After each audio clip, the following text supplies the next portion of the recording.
Hai, kali ini kita mau belajar 5 tenses dasar yang bisa kamu kuasai dengan cepat dalam video ini. Jadi dalam bahasa Inggris kita tahu ada 16 tenses dan banyak dari kita salah kaprah dan terlalu memaksakan untuk menghafal semuanya. Kalau menurut saya, ini opini pribadi saya ya, cukup hafal atau mengerti 5 tenses dasar ini untuk tahu tenses yang lainnya. Tinggal kita gabung saja nanti. Yang penting kita tahu dulu dasarnya, nanti untuk tenses selanjutnya yang lebih kompleks bisa kita pelajari atau kita lihat gitu selanjutnya. Jadi apa saja itu? Yang pertama adalah simple present tense.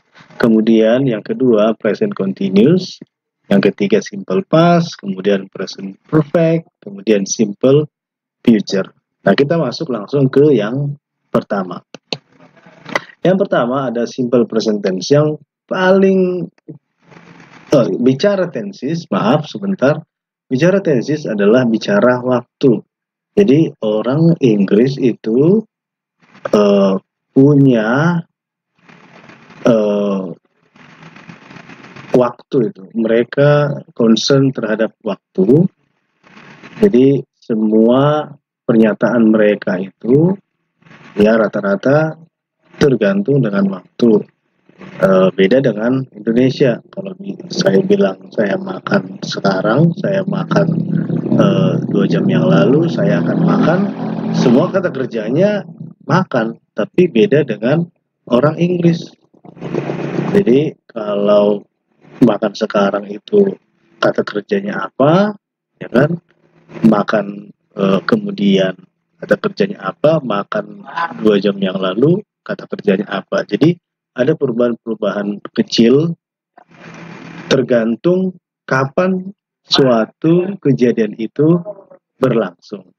Nah, yang pertama ini simple present tense. Ya, pola ini pola yang paling sering digunakan. Jadi kalau saya bilang wajib pelajari agar mahir ngomong dalam bahasa Inggris. Biasanya ini terdapat kata-kata usually, always, every day, every month.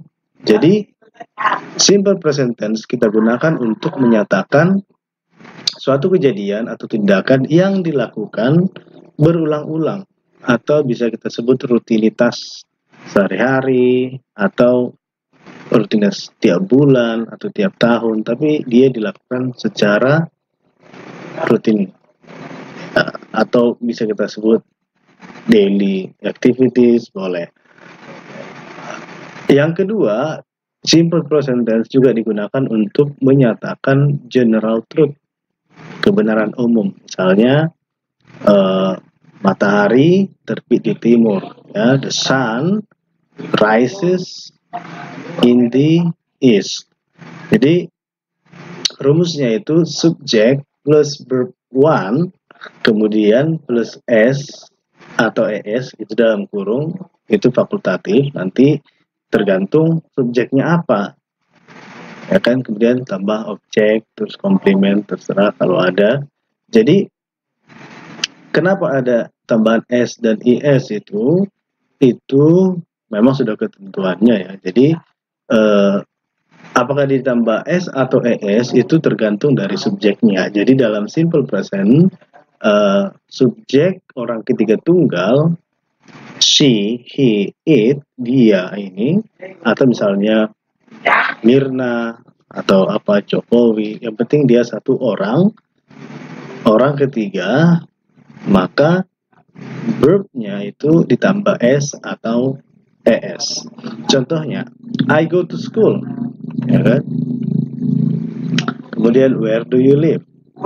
Nah, ini khusus untuk subjek si he, it setelah bab 1 akan diikuti huruf s atau es. Contohnya he goes to school every day. Jadi ini yang benar. Kalau he go to school every day itu salah. Karena subjeknya ini he, orang ketiga tunggal. Maka kata kerjanya go ini mengalami perubahan dengan menambahkan es. Oke. Saya kira untuk tahu simple present tense itu saja. Jadi semua tenses itu polanya sebenarnya sama saja. Pola umumnya itu subject, verb, object. Tinggal verbnya apa nanti, to be-nya apa. Hanya di situ. Kemudian yang kedua kita akan masuk ke wait.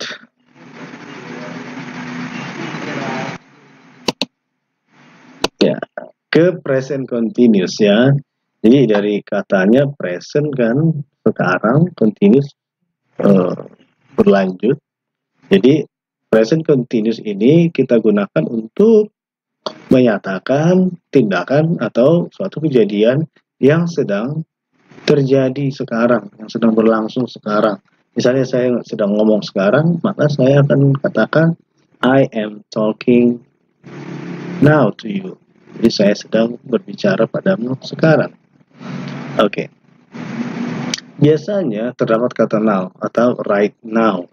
Itu karena memang kalau kita ngomong present continuous tanpa kata keterangan waktu now pun orang yang mendengarnya, kalau mereka tahu present continuous, akan tahu bahwa kalau saya bilang I'm talking now, mereka akan tahu, atau I'm studying English now misalnya, mereka akan tahu bahwa I'm studying English, mereka akan tahu bahwa saya sedang belajar bahasa Inggris sekarang, saat ini, waktu saya sedang bicara.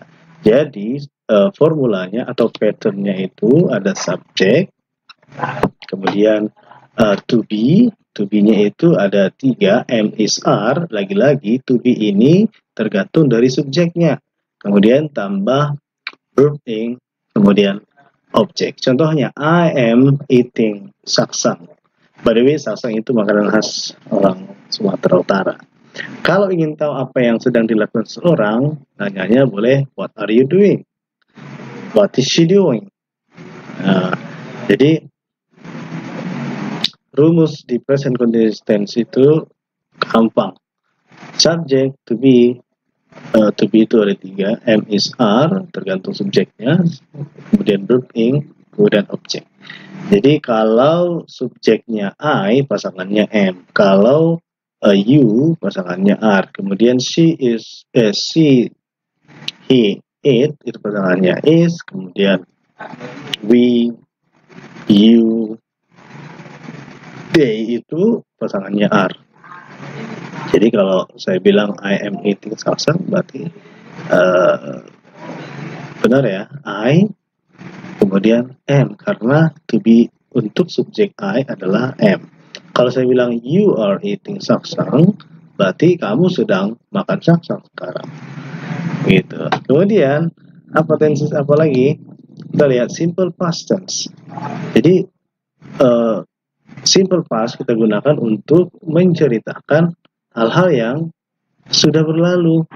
Ya, biasanya kita dapati kata-kata seperti last year, yesterday, 2 hours ago. Ya, ada ago di situ, ada yesterday, ada last. Jadi rumusnya gampang, subjek plus verb to kemudian objek. Misalnya, father slept in the living room. Ayah tidur di ruang tamu. Tapi sudah tidak lagi. Tapi dia dulunya atau kita tidak tahu waktunya kalau kita mau buat 2 hours ago, 2 jam yang lalu, tapi sekarang nggak lagi. Jadi father tidur, slept itu dari kata dasar sleep, kata kerja pertamanya sleep. Jadi father sleep in the living room. Jadi untuk gampang pakai simple past ini atau mau menceritakan kita yang sudah berlalu, kita sebenarnya harus tahu atau hafal verb to, bentuk kedua dari kata kerja itu. Iya. Jadi bedanya di mana dengan apa yang sudah kita bicarakan, dua tenses yang sudah kita bicarakan. Bedanya kalau kita mau membuat kalimat negatif dari misalnya father slept in the living room, maka kita bisa katakan, artinya kalau pada si ayah tidak tidur di ruang tamu, kita bisa bilang gini, father did not atau didn't sleep. Jadi sleep-nya berubah lagi, kan slept tadi akhirnya berubah lagi ke kata kerja pertama karena sudah ada kata bantu did di situ. Bentuk kedua kan, father did not sleep in the living room. Itu saja. Yang lainnya bisa sama. Oke, selanjutnya kita punya present perfect. Jadi ini biasanya terdapat kata since dan for. Jadi kalau misalnya kita mau ngajak teman kita nonton, kita mau tahu sebenarnya dia udah nonton atau belum. Nah, dengan menguasai pola ini, kita nggak perlu lagi bingung. Kita bisa pakai subjek, bacaannya ya, subjek, terus ada has atau have, terus verb 3 atau past participle, kemudian tambah objek. Jadi, contohnya, ini tadi, kalau kita mau tanya kan, nonton, sudah nonton atau belum gitu. Have you watched John Wick 3 gitu kan, apakah kamu sudah menonton film John Wick 3? Oke, jadi kalau itu mau kita tanya, atau misalnya he has not gone to Lake Toba, dia belum pernah pergi ke Danau Toba. Atau she has not played volleyball, dia nggak pernah main atau bermain bola voli. Jadi segampang itu. Jadi ya kenapa has dan have itu ada, maksudnya kapan digunakan has dan have, tergantung subjeknya juga. Nah, has itu digunakan untuk subjek he, orang ketiga tunggal, she, he, it, ya kan. Selain itu pakai have. I have, we have, you have, they have. Selainnya she has, it has, he has. Nah, itu saja. Kemudian tambah verb 3. Nah, lagi-lagi kita juga harus hafal apa verb bentuk kedua, verb 2 atau verb 3 dari suatu kata kerja. Oke, sekarang kita masuk ke simple future. Jadi biasanya ada kata-kata tomorrow, soon, next. Nah, kalau kita punya rencana besok, sebulan lagi, setahun lagi, pola ini yang harus kita gunakan. Jadi ini sangat sering kita gunakan kalau kita mau ngomong sehari-hari. Jadi rumusnya gampang. Subjek plus will atau shall, kemudian verb 1. Contohnya, I will go to my nanny's house. Jadi I will bisa juga disingkat jadi I'll. Jadi I apostrophe double L. Jadi ini contoh yang lain lagi. Where will you go for after school? Kapan kamu kemana kamu akan pergi setelah pulang sekolah? I'll go to library. Saya akan ke perpustakaan. Why will you go there? Kenapa kamu pergi sana?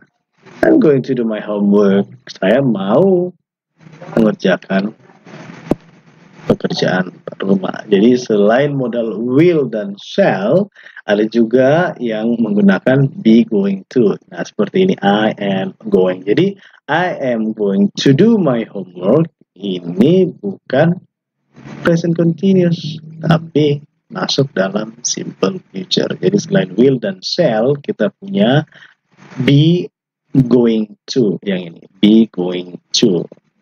Kemudian ini tadi kata kerja pertama. Jadi ini sebenarnya menjadi kata kerjanya, bukan going-nya. Oke. Jadi ini yang mau dilakukan. Saya mau mengerjakan PR saya.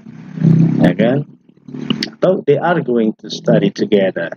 Mereka akan pergi belajar bersama. Jadi ini juga are dan ini am, be going to kan tadi. Jadi ada am is, jadi she is going to, kalau pakai she subjeknya. Maka ini juga tergantung dari subjeknya. Sama seperti dengan present continuous tadi. Jadi itu saja kalau mau tahu sebenarnya tenses ya kan? Untuk pemula gak apa-apa, hafal yang 5 ini saja, mengerti saja, saya kira untuk tense yang lainnya pasti bisa, tinggal combine begitu. Jadi begitu video kali ini, semakin banyak berlatih pasti semakin baik. Katakan ini dalam hati kita, teriak kalau mau, I will do my best, I can do it. I will do my best. Ada yang tahu kalimat di atas pakai pola apa? Tulis di kolom komentar. Thank you.